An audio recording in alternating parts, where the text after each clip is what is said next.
நம்முடைய நினைவிலே இருக்க வேண்டிய மிக முக்கியமான காரியம் என்ன அப்படின்னா, அவர் என் தகப்பன். அவர் என் தகப்பன். பிரியமானவர்களே, இந்த ஸ்டாண்டு ஒரு நாளும் மாறாது, மாறவே செய்யாது. இந்த உறவுல நீங்க எப்போதும் நிலைத்திருப்பீர்களானால், மற்ற எல்லா காரியமும் உங்க வாழ்க்கையில மிகவும் நேர்த்தியாய், மகிமையாய் அது இருக்கும் என்பதை நீங்கள் அறிந்து கொள்ள முடியும். இப்பொழுது கடந்த 2 வாரங்களாய் நாம் எதை குறித்து தியானித்தோம்? ஞாபகம் இருக்கா? ஆத்மாவை குறித்து பார்த்தோம். இந்த நாளிலும் நான் அப்படிதான் யோசிச்சிருந்தேன். நம்முடைய ஆத்மாவை குறித்து வேதம், தேவன் என்ன சொல்லுகிறார், அந்த ஆத்மாவை குறித்து நம்முடைய நோக்கம், அதை குறித்து நம்முடைய தியானம் எப்படியா இருக்கிறது என்பதை குறித்து நான் யோசித்து கொண்டிருந்த போது, இந்த நாளில் இந்த பூமியில் அநேக சபைகளில், சொல்லப்போனால் எல்லா சபைகளிலும் மேக்சிமம் இந்த நாள் குருத்தோலை ஞாயிறு என்று என்ன செய்கிறாங்க, அந்த ஞாயிறை அனுசரித்து கொண்டிருக்கிறார்கள். எனவே நானும் கூட அந்த பேட்டர்ன்லேயே போகலாம்னு நினைக்கிறேன். எப்படி அந்த பேட்டர்ன்லேயே போகலாம்னு நினைக்கிறேன். ஏன்னா இயேசு இவங்க பேட்டர்ன்லேயே தானே வந்தார். அவருக்குன்னு ஒரு பேட்டர்ன் உருவாக்கல. எப்படி இவங்க பேட்டர்ன்லேயே போய்த்தான் அவர் தம்மை வெளிப்படுத்தினார், தம்மை அறிந்து கொள்ள வேண்டும் என்று அவர் விரும்பினார். நம்ம பார்ப்போம் இந்த நாளில்.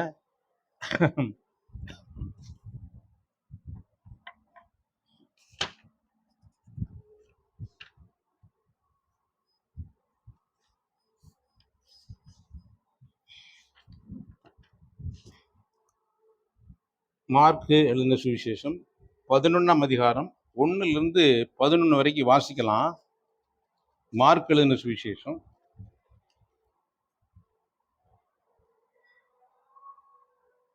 மார்க் எழுதின சுவிசேஷம் 11ஆம் அதிகாரம்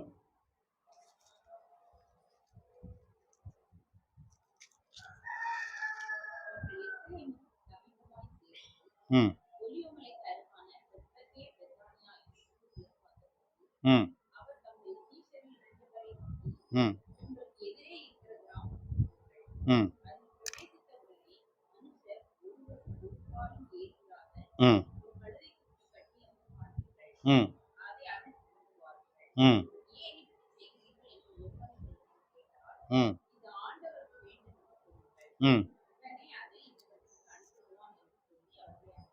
பாருங்க, இது யாருக்கு வேணும்? ஆண்டவருக்கு வேணும். பாருங்க, ஒரு கழுதை யாருக்கு வேணும்? ஆண்டவருக்கு வேணும். இன்றைக்கும் பாருங்க, ஒவ்வொரு மனிதனும் யாருக்கு தான் வேணும்? யாருக்கு தான் வேணும்? சபைக்கு அல்ல, ஆண்டவருக்கு வேணும். பிரியமானவர்களே, இன்றைக்கு நாம் ஆண்டவரை சுமக்கிற ஒரு கழுதையாய், ஆண்டவரை சுமக்கிற ஒரு கழுதையாய் இருக்க வேண்டும் என்று நான் தீர்மானிக்கிறேன். நீங்கள்லாம் எப்படி தீர்மானிக்கிறீங்க? நான் ஆண்டவரை என்ன செய்யணும்? சுமக்கணும். அது எப்படிப்பட்ட கழுதையா? ஒருவனும் ஒரு காலும் ஏறிராத ஒரு குழுது. நாம் சங்கீதம் 147 பார்த்தோம். சங்கீதம் 147 பாருங்க. சங்கீதம் 147 10 படிங்க. அவர் குதிரையின் பலத்தில், நமக்கெல்லாம் குதிரை பிடிக்கும், யுத்தத்துக்கு குதிரை. எங்க போனாலும் குதிரையில போகணும்னு ஆசைப்படும், கழுதையில போகணும் யாரும் ஆசை மாட்டாங்க.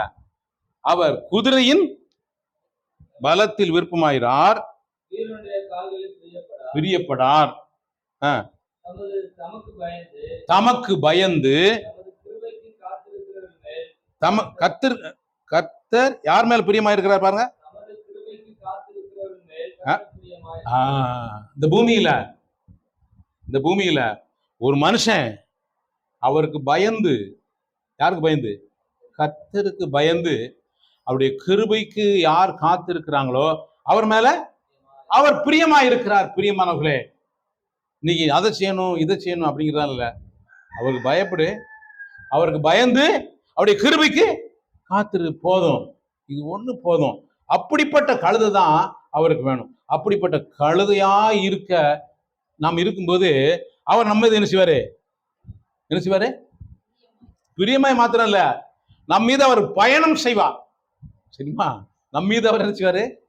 பயணம் செய்வார். அவரை நீங்கள் தூக்கி சுமக்கும் போது, உங்களுடைய வாழ்க்கையில் என்ன நடக்கும் தெரியுமா? நீங்க மார்க் எழுதின சுவிசேஷம்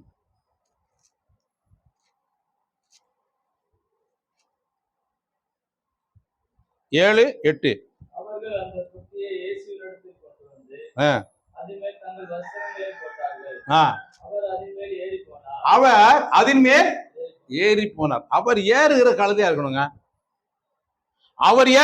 அவர் பாருங்க, கரெக்டா சொன்னாரு. இந்த கழுதை, அந்த கழுதை ஒருவனும் ஒரு காலம் ஏறிடாத கழுதை. அதே மாதிரி உங்க சிந்தையில வேற ஒண்ணுக்கு நீங்க இடம் கொடுக்கவே கூடாது. உங்க இருதயத்துல, உங்க ஆத்மாவில வேற எதுக்குமே இடம் கொடுக்க கூடாது. கர்த்தருக்கு மட்டுமே பயந்து அவருக்கு காத்திருப்பீங்கன்னா அந்த கழுதையை அழைத்துட்டு பாரு. ஒருவேளை எல்லாரும் அந்த கழுதையை கண்டுக்கிறாம இருக்கலாம், யாருமே அந்த கழுதையை குறித்து அக்கறை இல்லாம இருக்கலாம். ஆண்டவர் அப்படிப்பட்ட கழுதையை தேடுகிறாரே தவிர யாரை தேடல? குதிரையை தேடல. பிரியமானவர்களே, குதிரை அழகா இருக்கும், அது பலமா இருக்கும். ஆனா பலவீனர்களை இப்படிப்பட்டவர்களை தான் ஆண்டவர் தேடி வந்தார். தேடி இன்றைக்கும் அவர்கள் மீது அவர் அமர்ந்திருந்து இந்த பூமியில உலா வர விரும்புகிறார். அடுத்த வருஷம் படிங்க. அநேகர் வழியிலே விரித்தார்கள்,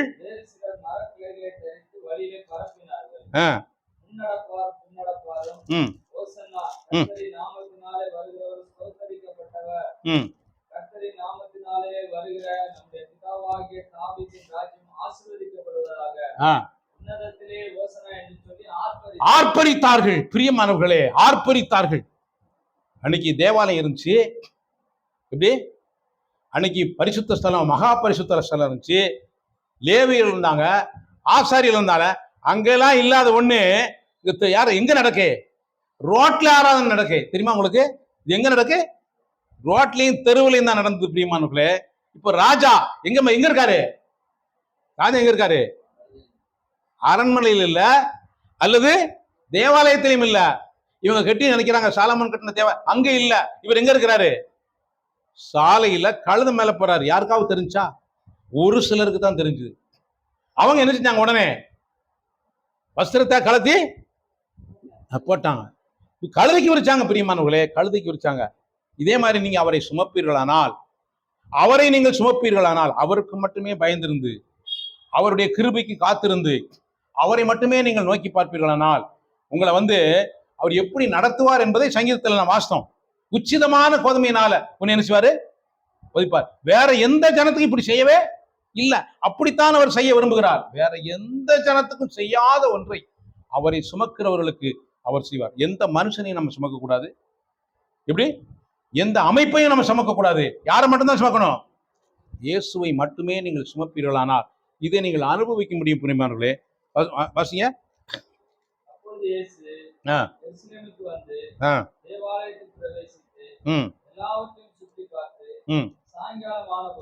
தேவாலயத்தை சுத்தி பார்க்காரு.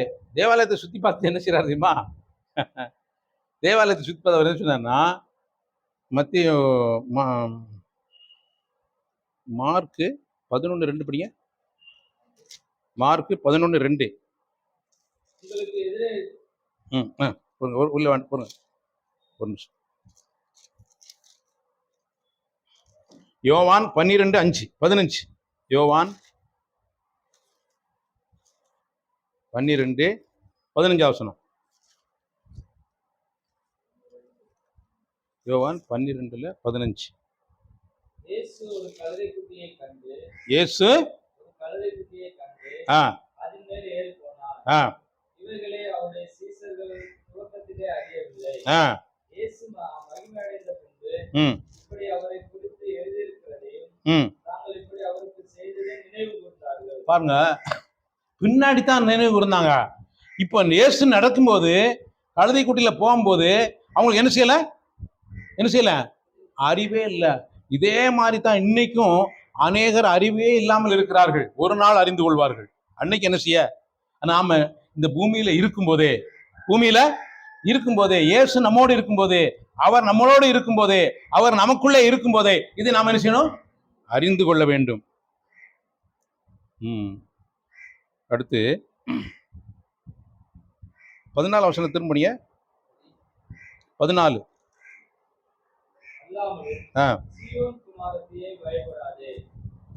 சீரன் குமார்த்தியே நீ என்ன செய்யக்கூடாது?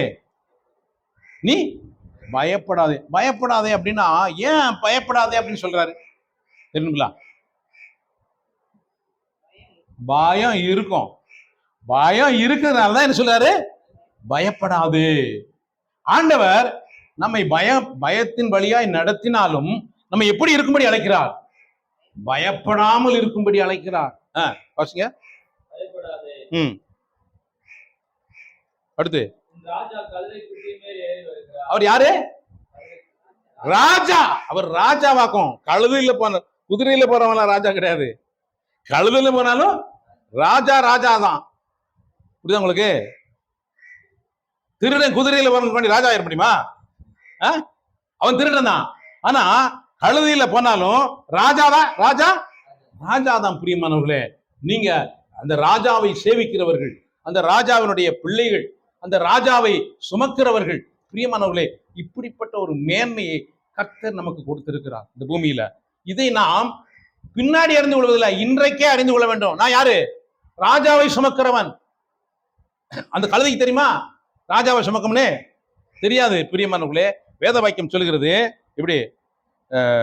யோவேல் சகரியா புஸ்தகம் 9ஆம் அதிகாரம் 9ஆம் வசனம். சகரியா 9:9 படிங்க. சீயோன் குமாரத்தியே மிகவும் மிகவும் மிகவும் நீங்க மிகவும் கலிகூர்னா வாசிக்கப்படாது. என்ன செய்யணும்? கலிகூறணும். அதுதான் சத்தியம். மிகவும் கலிகூறு அப்படி அல்ல, மிகவும் கலிகூறுவேன், என் கர்த்தருக்குள் நான் கலிகூறுவேன். அந்த கலிகூறுதலை நீங்கள் அனுபவிக்க வேண்டும். மிகவும் கலிகூறு. எருசலேம் குமாரத்தியே நீ கம்பீரி, இதோ உன் ராஜா அவர் நீதியுள்ளவரும் ரட்சிக்கிறவரும் தாழ்மை உள்ளவரும் கழுதையின் மேலும் ஏறி வருகிறவருமா இருக்கிறார். வேத வாக்கியம் பொய்யே சொல்லாது. வேத வாக்கியம் நிறைவேறியே தீரும். என்னுடைய வாழ்க்கையில தேவன் வைத்திருக்கிற திட்டம் நிறைவேறியே தீரும். பிரியமானவர்களே, உலகத்துல பார்க்கறதெல்லாம் வித்தியாசமா பார்க்கலாம். ஆனா தேவனுடைய வார்த்தை என்னை குறித்து என்ன எழுதி இருக்கிறதோ அது நிறைவேறியே தீரும். என்னை குறித்து என்ன செய்ய சொல்லுது? நீ பயப்படாத, நீ மகிழ்ந்து களிகூறு. அதை ஒன்னதான் என்னை எதிர்பார்க்கு. கழுதை இயேசுவை சுமக்கிறவன் எப்போதும் எப்படி இருப்பான்? பயப்பட மாட்டான், களிகூறுவான், சந்தோஷமா இருப்பான். அப்படி இருக்கும்படிக்குத்தான் நீங்களும் நானும் இந்த பூமியில அழைக்கப்பட்டு இருக்கிறோம். இதனால நீங்க சூழ்நிலையை பார்த்து சோர்ந்து போக வேண்டிய அவசியமே இல்லை. இயேசு சிலுவையில் அடிக்கப்பட போகிறார். ஆனா அதை பார்த்து அவர் என்ன செய்யல? பயப்படல, கலங்கல. ஏன்னா அவர் 3ஆம் நாளில் நான் என்ன செய்ய போறேன்? உயிர்த்தெழுவேன் அப்படி என்று அறிந்திருந்தார். எனவே நீங்களும் நானும் அவரை ஆராதிக்கிற நாம் ஒரு நாளும் என் ஜனம் வெட்கப்பட்டு போவதில்லை என்று சொன்னது போல நாம் வெட்கப்பட்டே போவது இல்லை. பிரியமானவர்களே, ஆனா அவர் எதிர்பார்க்கிற ஒரு காரியம், அவர் எப்படிப்பட்டவரா? உன் ராஜா உன்னிடத்தில் வருகிறார், அவர் நீதியுள்ளவர், அடுத்து ரட்சிக்கிறார், தாழ்மை உள்ளவர், கழுதையின் மேலும் கழுதை குட்டியாகிய மரியின் மேலும் ஏறி வருகிறவர். ஆனா இந்த வசனமெல்லாம் இருந்துச்சு. ஆனா அன்னைக்கு இருந்த எருசலேமில் இருந்த பரிசேயர்களுக்கு, வேத பாரகர்களுக்கு தெரிஞ்சா? தெரியல. பிரியமானவர்களே, இந்த வேத புத்தகம் அவங்க கையில் இருந்துச்சு, ஆனாலும் அவங்களுக்கு என்ன செய்யல? தெரியல. இன்றைக்கும் நீங்களும் நானும் அந்த கழுதையை போல இருந்தாலும் பரவாயில்ல, யாரை போல இருக்கக்கூடாது? அந்த வேத பாரகர் பரிசேயர் போல இருந்துடக்கூடாது. யாரை போல இருக்கணும்? கழுதையை போல. பிரியமானவர்களே, பலவீனர்களாய். எப்படி? பலவீனர்களாய். பவுல் சொல்லுவார், 1 கொரிந்தியர் வாசிக்கலாம்.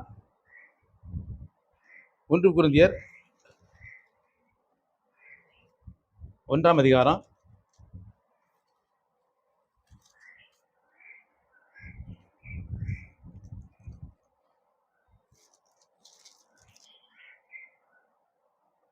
27 படிங்க. ஞானிகளை வெட்கப்படுத்தும்படி ஞானிகளை வெட்கப்படுத்தும்படி தேவன் உலகத்தில் பைத்தியமானவர்களை தெரிந்து கொண்டார். ஆ, பலமுள்ளவர்களை வெட்கப்படுத்தும்படி பலமுள்ளவர்களை வெட்கப்படுத்தும்படி வெட்கப்படுத்தும்படி தேவன் உலகத்தில் பலவீனமானவர்களை தெரிந்து கொண்டார். ஆ, உள்ளவைகளை அவமாக்கும்படி உள்ளவைகளை அவமாக்கும்படி உலகத்தில் இழிவானவைகளையும் இழிவானவைகளையும் அற்பமாய் எண்ணப்பட்டவைகளையும் ஆ, இல்லாதவைகளையும் தேவன் தெரிந்து கொண்டார். ஆ, மாம்சமான எவனும் தேவனை மாம்சமான எவனும் தேவனுக்கு முன்பாக பெருமை பாராட்டாதபடி பெருமை பாராட்டாதபடிக்கு அப்படி செய்தார். ஏன் கழுதையை தேர்ந்தெடுத்தார் தெரியுமா? ஏன் கழுதையை தேர்ந்தெடுத்தார்? எந்த மனுஷனும் தேவனுக்கு முன்பாக மேன்மை பாராட்டாதபடிக்கு அவர் கழுதையை தேர்ந்தெடுத்தார். இன்றைக்கு நீங்களும் நானும் ஒரு கழுதையாயிருப்போமானால், எப்படி ஒரு கழுதையை போல அவரை சுமப்பதற்கு நாம் ஆயத்தமாயிருப்போமானால், கர்த்தருக்கு பயந்து அவருடைய கிருபைக்கு காத்திருப்போமானால், பிரியமானவர்களே, நீங்களும் நானும் ஒரு நாளும் வெட்கப்பட்டு போவதே இல்லை. இப்படிப்பட்ட வாழ்க்கையை அவர் நமக்கு தர வாஞ்சித்துக் கொண்டிருக்கிறார். பார்க்கிறோம். அதே 19 வாசிங்க. அந்தபடி ஞானிகளுடைய ஞானத்தை நான் அழித்து புத்திசாலிகளுடைய புத்தியை அவமாக்குவேன் என்று எழுதியிருக்கிறது. என்று எழுதியிருக்கிறது. எல்லாமே எழுதியிருக்கிறது. எழுதியிருக்கிற படிதான் நடக்குமே தவிர நீ யோசிக்கிறபடி நடக்காது. எனவே நீங்க எதை பார்க்கணும்? என்னை குறித்து என்ன எழுதியிருக்கிறது, எனக்கு என்ன எழுதியிருக்கிறது என்பதை நீங்கள் யோசித்து பார்ப்பீர்களானால் நீங்க பயப்படவே மாட்டீங்க. அடுத்து, ஞானி எங்கே? ஞானி எங்கே? கேள்விக்குறி. வேதபாரகன் எங்கே? வேதபாரகன் எங்கே? பிரபஞ்ச தர்க்க சாஸ்திரி எங்கே? எங்கே? உலகத்தின் ஞானத்தை தேவன் பைத்தியமாக்கவில்லையா? ஆ, எப்படி எப்படி எனில் ஞானத்துக்கு தேவ ஞானத்துக்கு ஏற்றபடி உலகமானது ஞானத்தினாலே தேவனை அறியாதிருக்கையில் ஆ, பைத்தியமாய் தோன்றுகிற பைத்தியமாய் தோன்றுகிற பிரசங்கத்தினாலே விசுவாசிகளை ரட்சிக்க தேவனுக்கு பிரியமாய். அல்லேலூயா. தேவன் எப்படி பிரியமா இருக்கிறாரா? பைத்தியமாய் தோன்றுகிற பிரசங்கம். ஞானமான பிரசங்கம் அல்ல. உலகம் ஞானது தேவ ஞானத்துக்கு ஏற்றபடிதான் தெரியும். ஆனா ஆண்டவர் அங்க இல்ல. பிரியமானவர்களே, பைத்தியமாய் தோன்றுகிற பிரசங்கத்தினாலே விசுவாசிகளை, கேட்கிறவர்களை அல்ல, நீங்க கேட்கறதுனால கிடையாது, நீங்க விசுவாசிக்கும் போது கர்த்தர் உங்களை என்ன செய்றாரு? ரட்சிக்கிறார். எனவே நீங்கள் இருதயத்துல விசுவாசிக்கும் போது, நாவினால் அதை அறிக்கை செய்யும் போது உங்களுடைய வாழ்க்கையில ரட்சிப்பை நீங்கள் அனுபவிக்க முடியும். இதற்குத்தான் கர்த்தர் நம்மை அழைத்து வந்திருக்கிறார். தெரியுமா? ஞானிகள் அநேகர் இல்லை, பலசாலிகள் அநேகர் இல்லை. அவர் பலவீனர்களை, அவரை விசுவாசிக்கிறவர்களை, அதை பார்க்கிறோம். அடுத்த வசனம். யூதர்கள் அடையாளத்தை கேட்கிறார்கள், ஆ, கிரேக்கர் ஞானத்தை தேடுகிறார்கள். ஆ, நாங்களோ ஆ, சிலுவையில் அறையப்பட்ட கிறிஸ்துவை பிரசங்கிக்கிறோம். கிறிஸ்துவை பிரசங்கிக்கிறோம். சிலுவையில் அறையப்பட்ட கிறிஸ்துவை பிரசங்கிக்கிறோம். ஆ, அவர் யூதருக்கு இடரலாயும் ஆ, கிரேக்கருக்கு பைத்தியமாயும் இருக்கிறார். பாருங்க, யூதருக்கு இடரல், கிரேக்கருக்கு பைத்தியம். யூதருக்கு இடரல், ஏன்னா அவர் சிலுவையில எல்லாம் முடித்தார் என்பதை யூத நம்ப மாட்டான், கிரேக்க சிந்திக்கவே மாட்டான். பிரியமானவர்களே, இந்த பாக்கியத்தை நீங்கள் அனுபவிக்க வேண்டுமானால் சிலுவையில் அறையப்பட்ட அவரையே நீங்கள் எப்பொழுதும் நோக்கி பார்க்க வேண்டும். சிலுவையில் அறையப்பட்ட அவரையே நீங்கள் கண்கொண்டு பார்க்க வேண்டும், உங்களுடைய இருதயத்துல பார்க்க வேண்டும். இதைத்தான் பவுல் சொல்லுவார். கொலோசியர்கள் நிருபம் 1 அதிகாரம்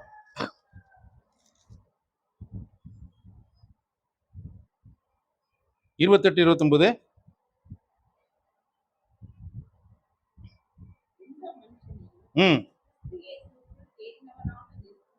யார யார எந்த மனுஷனையும் கிறிஸ்துவுக்குள் தேறினவனாக நிறுத்தும்படிக்கு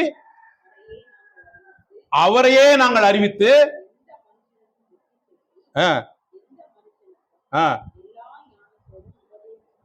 ஆமென். அதற்காக வல்லமையாய் கிரியை நடப்பிக்கிற அவருடைய பலத்தின்படி போராடி பிரயாசப்படுங்க. அவருடைய பலன் மனிதனுக்குள்ள என்ன செய்யுது? போராடுகிறது. அவருடைய வல்லமை இவனுக்குள்ள இருந்தது போராடுகிறது. ஏன் தெரியுமா? 20 வருஷம் பண்ணீங்க.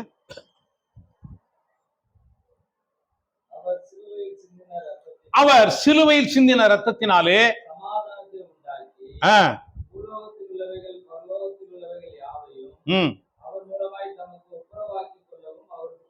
அவருக்கு பிரியமா. வேற எந்த ரூட்டும் கிடையாது சார்.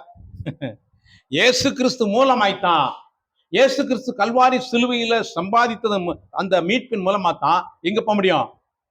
பிதாவிடத்துல போக முடியும். வேற எந்த ரூட்லயும் நீ போகவே முடியாது. அப்படிங்கிறதுக்கு தான் அவர் முதல்ல கழுது குட்டியை தெரிந்தெடுத்து கழுது குட்டியில ஏறி போனார். அவர் ரூட்டே இந்த ரூட்டு தான். அதான் நான் சாந்தமும் மனத்தாழ்மையுமா இருக்கிறேன்.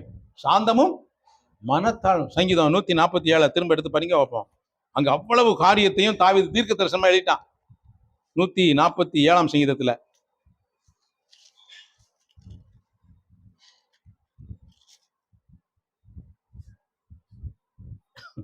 அஞ்சு வருஷம் படிங்க. 5 147 5 வரும். நம்முடைய ஆண்டவர் பெரியவர், மகா. அவரை பார்க்கணும் உலகத்துல பெரியவர் யாரும் கிடையாது. அவருடைய அறிவு அளவில்லாதது. இன்னைக்கு உலகத்துல எந்த வேதவாரக பரிசெயன் எவனை பார்க்கிலும், உலகத்துல எந்த ராஜாவை பார்க்கிலும் அவருடைய அறிவு மகா பெரியது. கர்த்தர் சாந்த. அப்போ அவர் பெரியவர். இப்படிப்பட்டவர் சாந்த குணமுள்ளவர். உயர்த்துகிறார், துன்மார்க்கரை தரை மட்டும் தாழ்த்துகிறார். தரை மட்டும் தாழ்த்துகிறார். நீங்க எந்த கேட்டகரியில் இருக்க போறீங்க? நீங்க கழுதையா இருந்தீங்கன்னா, இயேசுவை சுமக்கிற கழுதையா இருந்தீங்கன்னா உங்களை உயர்த்துவார். நீங்க இந்த ரோட்ல, ஏன்னா அவர் இந்த பாதையில போகிறார். நீங்களும் அந்த பாதையில வர வேண்டும் என்று அவர் விரும்புகிறார். உங்களுக்கு என்று இந்த பாதையை வைத்திருக்கிறார். எவ்வளவு பெரிய நல்ல தேவன் தெரியுமா? அவர் குதிரையின் பலத்தில் விருப்பமாயிறார், புரியப்படார். அப்போ 2 பேருக்கு சண்டை வந்ததுன்னா சண்டை போட்டு என்ன வேண்டாம்? ஜெயிக்க வேண்டாம். ஜெயிக்கணுங்கிற அவசியமே இல்ல. கழுதையை போல நீங்கள் சாந்தமாய் இருப்பீர்களானால், அமைதியா இருப்பீர்களானால் கர்த்தர் உங்களுக்காக என்ன செய்வார்? யுத்தம் செய்வார். பிரியமானவர்களே, 2 வருஷம் படிங்க. கர்த்தர் எருசலேமை கட்டுகிறார், இருதயம் நொறுங்குண்டவர்களை குணமாக்குகிறார், கட்டுகிறார். பாருங்க, நட்சத்திரத்துக்கு பெயரிட்டு அழைக்கிறாரு. இப்படிப்பட்ட வல்லமை உள்ள தேவன் இருதயம் நொறுங்குண்டவர்களை என்ன செய்யறாராம்? குணமாக்குகிறார். அப்ப இருதயம் நொறுங்குன்னு இருக்கா? யார்கிட்ட போகலாம்? கர்த்தர்கிட்ட போகலாம். உங்களை யார நொறுக்குனாங்களோ அவங்ககிட்ட போக வேண்டிய அவசியமே இல்ல. உங்க இருதயத்தை நொறுக்கலாம், புடைக்கலாம், என்ன வேணாலும் செய்யலாம். நீங்க போய் ஆண்டவருடைய சமூகத்துல, கர்த்தருடைய சமூகத்துல நீங்கள் காத்திருப்பீர்களானால் உங்கள் காயங்களை கட்டுவார், உங்களை குணமாக்குவார். ஆனா நம்ம என்ன செய்யணும்னா, ஒன்னே ஒண்ணுதான் நம்ம செய்ய வேண்டிய ஒரே ஒரு காரியம். ஒன்னா வசனம், கர்த்தரை துதியுங்கள், நல்லது, துதித்தலே இன்பமும் ஏற்றதுமா இருக்கிறது. அப்ப துதித்தல் என்னது? இன்பம் ஏற்றது. துதித்தல் மட்டும்தான். இந்த பூமியில கர்த்தரை துதிக்கிற துதி மட்டும்தான் அது இன்பம், அது ஏற்றது. இயேசு அந்த பவனில போகும்போது, கழுதியில போகும்போது எல்லாரும் கர்த்தரை நினைஞ்சாங்க, துதித்தார்கள். எல்லாரும் பாலகர் வாயினால் துதி உண்டு பண்ண பண்ணுவேன் என்று சொன்ன வார்த்தையின்படி எல்லாரும் கர்த்தரை துதித்தார்கள். எனவே நீங்கள் எல்லா சூழ்நிலையிலும், எப்படி எல்லா சூழ்நிலையிலும் ஆண்டவரே துதித்தலே இன்பமும் ஏற்றதுமாயிருக்கிறது. நீங்க அவருடைய சமூகத்துல எல்லாவற்றையும் நீங்கள் இறக்கி வைத்து விட்டு, எல்லா காரியங்களும் அவரத்துல ஒப்படைத்து விட்டு, ஆண்டவரே ஒன்னே ஒண்ணு மட்டும் எனக்கு தெரியும், எனக்கு இன்பம் என்னது? உம்மை துதிப்பது, உம்மை ஸ்தோத்தரிப்பது. இது ஒண்ணுதான் இன்பமும் ஏற்றதுமாயிருக்கிறது. நீங்க இதை செய்யும்போது உங்களை கட்டுவார், கூட்டி சேர்ப்பார். கட்டுவார், கூட்டி சேர்ப்பார். இப்படிப்பட்ட தேவன் நமக்கு இருக்கு. அடுத்து 14 வருஷம் படிங்க. 14. உன் எல்லைகளை, அப்போ நம்முடைய வீடு, நம்முடைய வேலை ஸ்தலம், நீ எங்க போனாலும் சரி அது உன் எல்லை, அது உன் எல்லை. நீ எங்க போறையோ அதெல்லாம் ஒண்ணுது எல்லை. அங்க என்ன உண்டாகும்? சமாதானம் உண்டாக்கி உச்சிதமான கோதுமையினால் உன்னை திருப்தியாக்குவா. உச்சிதமா கோதுமையினால் அல்ல, அவர் தர்றது உச்சிதமான கோதுமை. தெரியுமா? சாதாரண கோதுமை அல்ல, உனக்கிட்ட மட்டும்தான் அந்த உச்சிதமான கோதுமையா இருக்கும், வேற எங்கேயுமே இருக்காது, வேற எங்கேயும் தேடி பார்த்தாலும் கிடைக்காது, உனக்கு மட்டும் அது கிடைக்கும். இப்படிப்பட்ட தேவனை நாம் பெற்றிருக்கிறபடினால் எல்லா சூழ்நிலையிலும் நாம் அவரை துதிப்பதும் அவரை மகிமைப்படுத்துவதும். இயேசு இந்த பூமியில் வந்திருக்கும் போது அவரை துதித்தார்கள். அந்த அந்த ஞாயிற்றுக்கிழமைன்னு நினைக்கிறேன், எனக்கு சரியா ஞாபகம் இல்லை. எப்படி அந்த குருத்தோலை அன்னைக்கு எல்லாரும் கர்த்தரை செஞ்சாங்க, துதித்தார்கள், பாடினார்கள், மகிமைப்படுத்தினார்கள். இது அன்னைக்கு யாருக்கு தெரியல? அப்படி சீசர்களுக்கும் தெரியல, அன்னைக்கு இருந்த வேதபாரருக்கும் தெரியல, பரிசேயருக்கும் தெரியல. இவர் யாரு? இவர் ராஜா, இவர் தான் பெரியவர், அவரைத்தான் நான் இன்றைக்கும் ஆராதிக்கிறேன், அவரைத்தான் இன்றைக்கும் சேவிக்கிறேன். எனவே உங்களுடைய வாழ்க்கையில ஒன்றும் குறைவுபடாது, ஒன்றும். அடுத்து 19 வசனம் படிங்க. 19 வசனம். என்னது? யாக்கோபுக்கு அவருடைய வசனம், வேற எந்த மனுஷனுடைய வசனம் இல்ல, அவருடைய வசனத்தையும்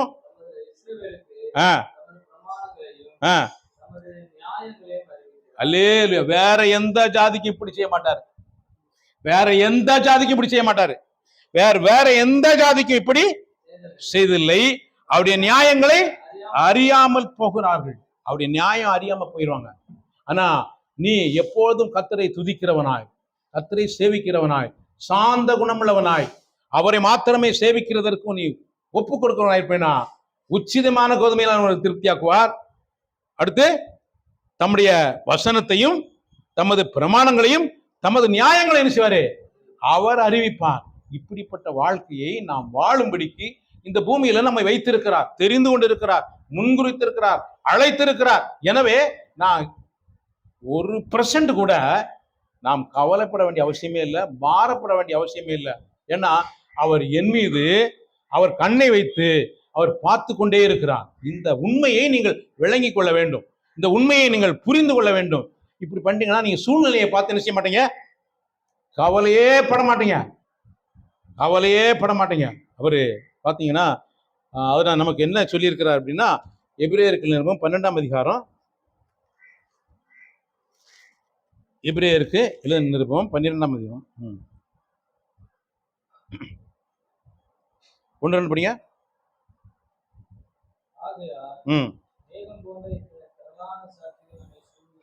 நம்மை சூழ்ந்து கொண்டிருக்க பாரமான யாவற்றையும்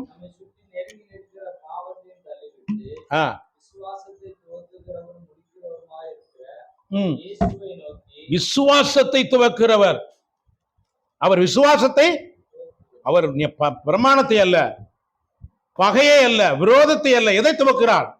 விசுவாசத்தை துவக்குவார். அப்போ நீங்க யாரோடு இசைந்து இருக்க வேண்டும்? விசுவாசத்தை துவக்குகிறவரோடு. நல்லா கவனிக்கணும். விசுவாசம் இல்லாத இயேசுவை பேசினாங்கன்னா கேட்க கூடாது. புரியுதா உங்களுக்கு? விசுவாசம் இல்லாத இயேசு கிடையாது, விசுவாசத்தை துவக்குகிற இயேசு. அவ துவக்கினவர் என்ன செய்வாரு? முடிக்கிறவன் செய்வார். உன் வாழ்க்கையில் என்ன பிரச்சனை வந்தாலும் சரி, உனக்கு விசுவாசம் இருந்துச்சுன்னா உன் பிரச்சனை என்ன செய்வாரு? முடித்து வைப்பார்.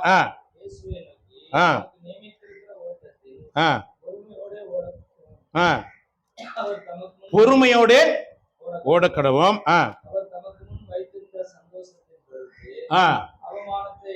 அவமானத்தை எண்ணாமல். அவமானத்தை, அப்ப அவமானத்தை எண்ணல. அவர் எதை தமக்கு முன் என்ன வைத்திருந்தார்? சந்தோஷத்தை வைத்திருந்தார். சந்தோஷத்தை வைத்திருந்தாரே தவிர எதோ வைக்கல. அவமானம் இருந்துச்சா? அவமானம் இருந்துச்சு, ஆனா அவமானத்தை அவர் பார்க்கவே செய்யல. இதுதான் கிறிஸ்தவ வாழ்க்கை.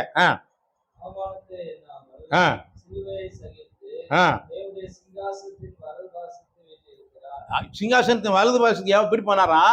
அவமானத்தை என்ன செய்யல? எண்ணல. இதுதான் பிரியமானவர்களே, சாந்த குணமுள்ளவர்கள் பாக்கியவான். சாந்த குணமுள்ளவர்கள் அவமானத்தை என்ன செய்ய மாட்டாங்க, எண்ண மாட்டார்கள். அவமானம் இருக்கா? இருக்கலாம்.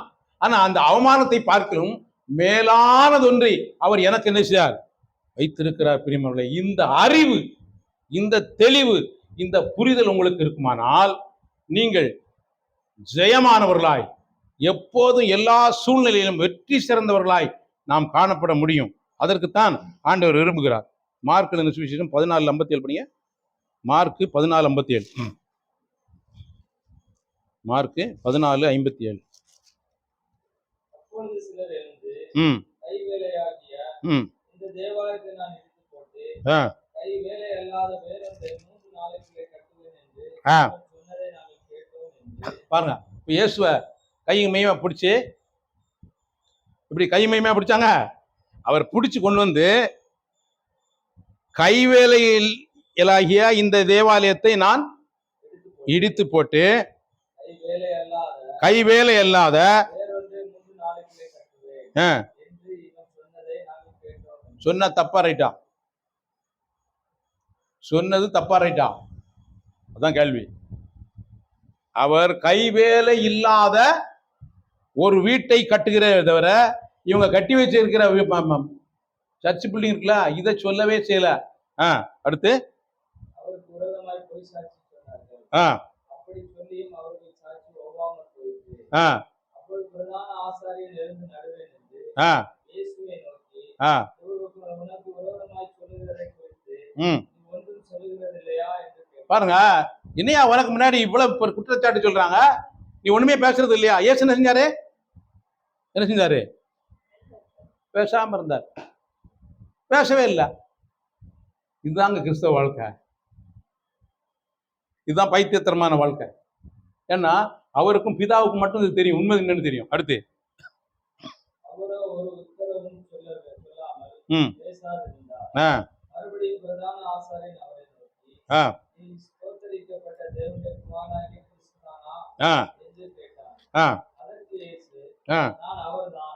ஆ மனுஷகுமாரன் சர்வ வல்லவரின் வலது பாரசத்தில் வீற்றிருப்பதையும் ஆ வானத்தின் மேகங்கள் மேல் வருகிறதையும் நீங்கள் காண்பீர்கள் என்றார். ஆ பாருங்க, அவர் தமக்கு முன்பு வைத்திருந்த சந்தோஷத்தின் பொருட்டு அவமானத்தை எண்ணாமல் சிலுவையை சகித்து, இது முதல் அவர் எதை பார்த்தாரு? இது முதல் மனுஷகுமாரன் சர்வ வல்லவரின் வலது வாரிசத்தில் வீற்றிருப்பதையும் மேகங்கள் வருவதையும் நீங்கள் காண்பீர்கள். அப்போ நீங்க காண்பீங்கன்னா இவர் அதுக்கு முன்னாடி என்ன செஞ்சாரு? பார்த்து விட்டார். இப்படி வாழ்கிற வாழ்க்கை தான் கிறிஸ்தவ வாழ்க்கை. ஆனா அவங்களுக்கெல்லாம் தெரியல, அவங்களுக்கெல்லாம் தெரியல, அவங்க அறியாம செஞ்சாங்க. ஆனா அதுதான் ரூட்டா இருந்திருக்கு. எதுக்கு? பிதாபுனுடைய வலது வாரிசத்துக்கு போறதுக்கு அதான் ரூட், பிரியமானவர்களே. எனவேதான் நமக்கு சொல்லியிருக்கு, இவ்விதமான விபரீதங்களை சகித்த அவரையே நினைத்து கொள்ளுங்கள். எனவே பிரியமானவர்களே, நான் முதல்ல என்ன வாசித்தோம்? கழுதைக்குட்டியில போகும்போது எல்லாரும் என்னத்தை விரிச்சாங்க? வஸ்திரங்களை விரிச்சாங்க. அப்போ பிரியமானவர்களே, அப்போ இயேசுக்கு மனநிலை எப்படி இருந்திருக்கும், இப்ப எப்படி இருக்கும் பாருங்க.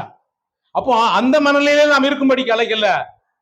எங்க வரணும்? நான் 3ஆம் நாள்ல உயிர் தழுவேன், பிதாவுடைய வலது பாரிசத்துல வீட்டிருப்பேன். அநேக ஜனங்கள் எங்க வரப்போறாங்க?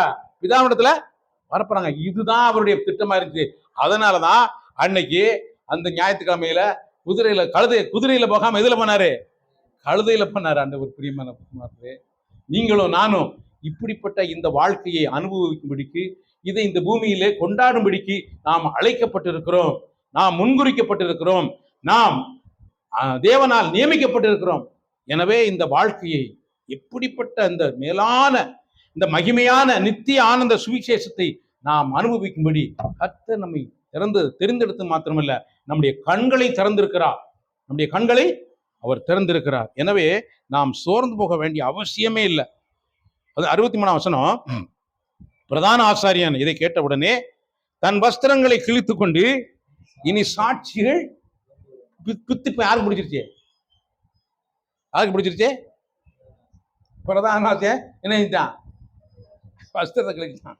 என்னைக்காவது பார்த்திருக்கீங்களா? எங்கேயாவது பாஸ்டர் சட்டையை கிழிச்சு தெரியல. இவரால இப்ப யாரும் சட்டையை கழிச்சிடல. இது மாதிரிதான் நீ தேவனுடைய பிள்ளையா இருந்து நீ தேவனுடைய சத்தத்தை கேட்பேனா, பெரிய பெரிய ஆளா இருந்தாலும் சரி, அவன் என்ன செஞ்சிருவான்? சட்டையை டக்குன்னு கிழிச்சிருவான். இதுதான் நடக்கும் பிரியமானவர்களே. அவன் சட்டையை கிழிச்சல் தவிர இவங்க சட்டையில் இவர் கிழிக்கல. அவன் தான் அவர் சட்டையை கிழிச்சான், இவர் சட்டையும் கிழிச்சான். ஆனா இவர் யார் சட்டையும் கிழிக்கல. இவர் எல்லாருக்கும் நீதியின் வஸ்திரத்தை கொடுத்தார். இவர் எல்லாருக்கும் பாவ மன்னிப்பை கொடுத்தார். பாருங்க, இவங்கெல்லாம் இவருக்கு இப்படி செய்றாங்க, ஆனா இவங்க எல்லாருக்கும் என்ன கொடுத்தாரு? பாவ மன்னிப்பு கொடுத்தாரு, நீதியை கொடுத்தாரு, பரிசுத்தமாகுதலை கொடுத்தாரு, தேவனுடைய பிள்ளைகள் என்ற அதிகாரத்தை கொடுத்தாரு, பரலோக ராஜ்யத்தை கொடுத்தாரு. இதுதான் பிரியமானவர்களே, இப்படிப்பட்ட வாழ்க்கை வாழ்வதற்கு தான் நாம் அழைக்கப்பட்டிருக்கிறோம், முன்குறிக்கப்பட்டிருக்கிறோம், தெரிந்து கொள்ளப்பட்டிருக்கிறோம். இது ஒரு மேலான மகிமையான வாழ்க்கை. இதை நம்முடைய காதுகள் கேட்கவும், நம்முடைய இருதயம் உணர்ந்து இதை விசுவாசிக்கவும் கர்த்தர் நமக்கு இரக்கம் பாராட்டி இருக்கிறாரே. இது எவ்வளவு பெரிய பாக்கியம் தெரியுமா? எனவே இப்படிப்பட்ட ஆண்டவர் சொன்னார், என்னை நினைவு கூறுங்கள் என்று சொன்னார். என்னை என்னை நினைவு கூறுங்கள், என்னை நினைவு கூறும்படி இதை செய்யுங்கள் என்று சொன்னார். எனவேதான் நாம் கர்த்தருடைய பந்தியை ஆசரிக்கிறோம்.